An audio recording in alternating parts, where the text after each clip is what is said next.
এত ভিতরেও ভাই পার্ক বানাইছে। হ্যাঁ, দেখি পার্কের অবস্থানটা। ও, ছোট্ট একটা পার্ক।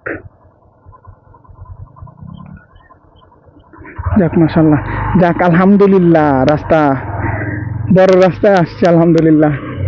আলহামদুলিল্লাহ, এই জায়গা থেকে আল্লাহ বের করছে। দেখি এই রাস্তায় কতক্ষণ চালাতে পারি।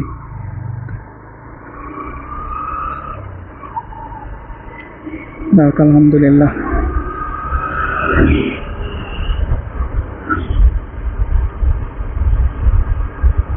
কত কিলোমিটার আছে বাবারে, অন্যদিকে তাকাচ্ছিলাম। এখন আবার 10টা 28 মিনিট, 35-37 কিলোমিটার।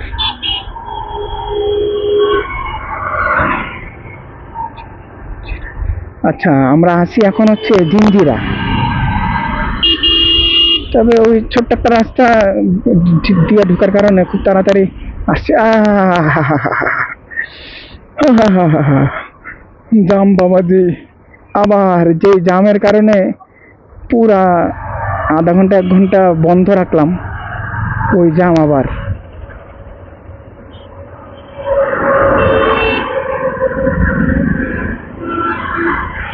নবাবগঞ্জ 21 কিলোমিটার, দোহার 32 কিলোমিটার,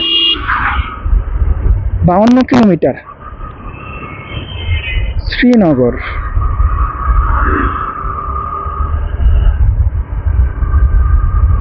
দেখি ইনশাল্লাহ জাম তো পার হইলাম। দেখি আল্লাহ বিপদ ছাড়া যেন নিয়ে যায়। ছেলেরা বাইক কিনে হচ্ছে রাফ ইউজ করার জন্য, মানে এই দিক দিয়ে টানা, বাউলি মারা, এই করা সেই করা, কত স্পিড উঠানো যায়।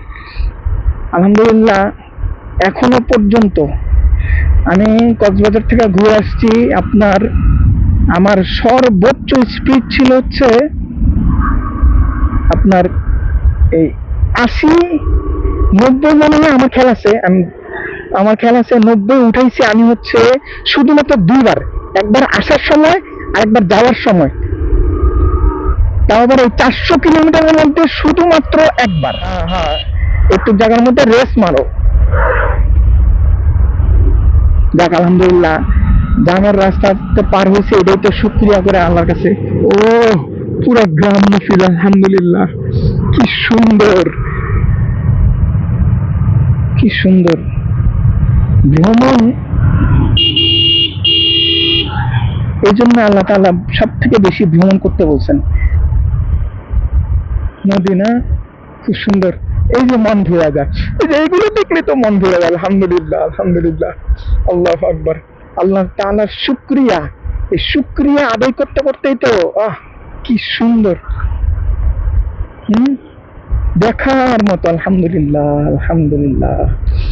আসলে ভ্রমণ করতে বের হন, তখন বুঝবেন এত সুন্দর জায়গা চোখে লেগে থাকে। হ্যাঁ, ভিডিওতে এতটা পরিমাণ নাম বোঝা যেতে পারে, কারণ ভিডিও আর চোখ এক জিনিসটা ভাই।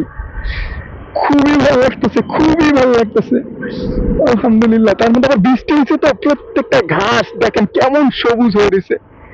আলহামদুলিল্লাহ, এতটুকু জায়গা মন কাড়া নিছে।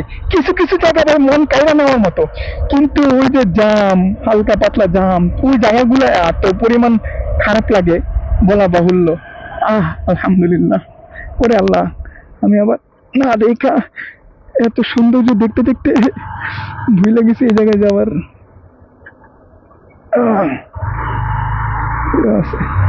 বাড়িটা সুন্দর আছে না?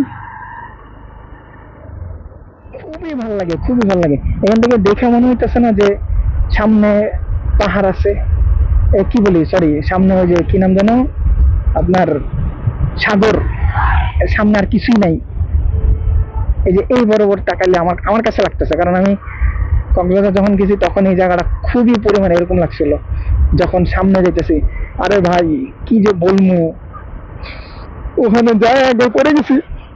আসার সময় পরে, যাওয়ার সময় তো আলহামদুলিল্লাহ কিছু হয় নাই, কিন্তু আসার সময় পড়ে গেছি। পড়ে যে আমার গার্ড, আমি এখন যে পায়ের ভিতর দিয়ে পড়ে আছি, গার্ড, এই গার্ড বুট সব ভেঙে গেছে। ভেঙে গেছে বলতে ওই যে টেমা হয়ে গেছে। আরে আল্লাহ বাঁচাইছে, কিচ্ছু হয় নাই, কিচ্ছু হয় না। আমার সাথে যে ছিল তার অবস্থা খারাপ হয়ে গেছে। তার অবস্থা বলতে অতটা না, আলহামদুলিল্লাহ আল্লাহ বাঁচাইছে। আপনার পা ছিলে গেছে, পা ছিলে গেছে দুইবার পড়ছি। তারপরে হাঁটায় নেওয়া শুরু করছিল, পুরো হাঁটা, মানে গাড়িতে উনি উঠতে চায় না ভয়, আমি ওকে আমিও চালাবো না গাড়ি। পরে প্রায় কত 3 থেকে 2-3 কিলোমিটার হাঁটা চালাইছি। আচ্ছা কি হয়েছে পুরো গায়ে কাহিনীটা বলি। আমরা ঘোরাটোরা শেষ করে বের হয়ে গেছিলাম, ঘুরে শেষ হয়ে ঢাকার উদ্দেশ্যে রওনা দিছি। তো ঢাকার উদ্দেশ্যে রওনা দেওয়ার পরে আপনার ওই লবণের রাস্তা আছে, যারা ওখানে গেছেন, যারা বাইক দিয়ে যান, বা লবণের রাস্তা, লবণের মানে চাষ হয় এরকম একটা জায়গা আছে, ওই রোড বুঝছেন। তো ওই লবণের রাস্তা দিয়ে যাওয়ার সময় আপনার যাইতেছে যাইতেছে, আমি তো জানি না যে এত পরিমাণ পিছলা থাকে। আমি জানি, আমি মনে করছি যে দুপুর বেলা, রাতে, মানে সকালবেলা পিছলা থাকবে, রাতে কেন পিছলা থাকবে, রাতের কি কারণ আছে। আমি তো অত বেশিও টানি নাই, সর্বোচ্চ একটা 20-30, প্রথমবার বুঝিনি, প্রথমবার আপনার 20-এ 40-এ পড়ে গেছিলাম। এমন ভাবে পড়ছি, এই মাথা থেকে ওই মাথা পর্যন্ত পুরা ছেঁচড়াইতে ছেঁচড়াইতে চলে গেছি। অবাক হয়ে গেছি যে কিভাবে পড়লাম। তারপরে ঢাকায় আসতে ভাই এত পরিমাণ কষ্ট হয়েছে। হ্যাঁ, তারপর একটা অভিজ্ঞতা হয়েছে। অভিজ্ঞতা হলো, ওখান থেকে আসার সময় শুনলাম, মানে ওনাদের থেকে, ওনাদের যারা আছেন, এলাকার স্থানীয় ছিলেন, ওনাদের থেকে শুনছি যে তারপরে আর কি এক্সপিরিয়েন্সের মানে কোনো তুলনা হয় না। প্রত্যেকটা জিনিসের ভাই এক্সপিরিয়েন্সকে আপনাকে দাম দিতেই হবে। তো ওনারা বললো যে আর আপনার ভুল কোশ্চেন হচ্ছে, মানে এই যে এই রাস্তাটা, মানে যাওয়ার রাস্তাটা ধরে আপনি যদি অপোজিট দিয়ে আসতেন তাহলে আর কোনো ঝামেলা হইতো না। কারণ অপোজিট দিয়ে হচ্ছে আপনার যখন রাত্রে নাকি লবণের ট্রাক গুলো বের হয়। আমি কি আর জানি, বা এতটুকু আমি তো কখনো বের হয় না, এই প্রথমে বের হয়েছিলাম। তো এই পাশে দিয়ে যাইতে হয়। আমি কিছু কিছু বাইকারদের দেখছি, মানে ওই স্থানীয় লোকদেরকে দেখছি হচ্ছে আপনার কি নাম ধরো, ওই পাশ দিয়ে যাইতেছে একটু তুলনামূলক 30-35-এ চালায় যেতেছে, আর আমি 5-10-এ ভয় পাইতেছি। 5-10-5-এ মানে কোনো হাঁটতেছে, হাইটা হাইটা যাইতেছি। পরে ওনাদের থেকে শুনলাম যে এই সময় ওনাদের থেকে শুনলাম যে এই সময় অপোজিট সাইড থেকে যাইতে হয়, মানে এই সাইড, মানে সোজা যে রাস্তা আছে ওটা ধরতে না, কারণ ওটা পুরো বালুর ওই কি জানেন লবণের ওই ইয়াগুলো, পানিগুলো পয়রা পুরা লবণ হয়ে থাকে, মানে পুরো রাস্তা পিছলা হয়ে থাকে। আর এমন পিছলা হাঁটাও যায় না, এমন পিছলা। যাক আলহামদুলিল্লাহ ওই দিনে এত পরিমাণ ভয় পেয়েছিলাম যা যা বলা বাহুল্য, আল্লাহ বাঁচা আনছে, একটু কিছু হয় নাই। আমার লুকিং গ্লাসে যে এটার চলে গেছে, ভেঙে গেছে, এবং সামনে ছিঁড়ে গেছিল। দাঁড়ান ছিঁড়েটা দেখাই।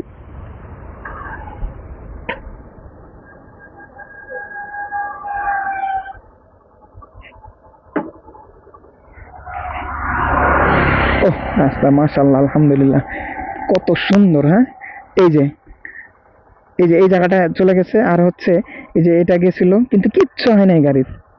আর এটা একটু হালকা ফাইটা গেছিল, এছাড়া আলহামদুলিল্লাহ কিচ্ছু হয় নাই গাড়ির, আলহামদুলিল্লাহ। আর আমাদেরও কিছু হয় নাই, কিন্তু আমার সাথে যে ছিল ওনার পা ছিলে গেছে। একবার প্রথমবার ছিলছে, দ্বিতীয়বার সেম, আমরা তো বুঝি নাই, মনে করছে আমার চালানোর অবস্থা খারাপ ছিল।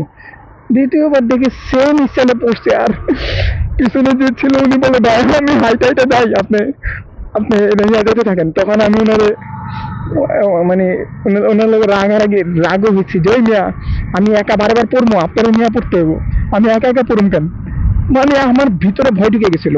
যাক আলহামদুলিল্লাহ কিছু রাস্তা পার হওয়ার পরে, মানে ওই আমরা কি করছি আবার রাতে আর বের হয় নাই, রাতে বের না, মানে ওই রাত 3টা বের হয়েছিলাম তখন। তো ওই রাস্তা পার হয়েছে আমরা সকালবেলা, সকালে ফজরের নামাজ এক জায়গায় পড়লাম, এক জায়গায় পড়ার পরে ওখানের এক স্থানীয় একজন বললো যে দেখেন এই সময় বের হন না, আপনি একটু সকালে বের হন, আর যদিও বের হন তাহলে অপোজিট সাইড দিয়ে চালায় যান। তারপর আলহামদুলিল্লাহ আর কোনো সমস্যা হয় নাই, তারপর আলহামদুলিল্লাহ একেবারে ঠিক ছিলাম আলহামদুলিল্লাহ। ও এই যে কি সুন্দর রাস্তা, এই রাস্তা দেখতেও তো ভালো লাগে আলহামদুলিল্লাহ। দোনো পাশ মানে কিছু কিছু জায়গা বাদে বাকি পুরা ইয়াটাই ভালো লাগলো আলহামদুলিল্লাহ। سواء عليهم أنذرتهم أم لم تنذرهم আচ্ছা আরেকটা ব্রিজ أم لم تنذرهم لا يؤمنون إنما تنذر من اتبع الذكر وخشي الرحمن بالغيب فبشره بمغفرة وأجر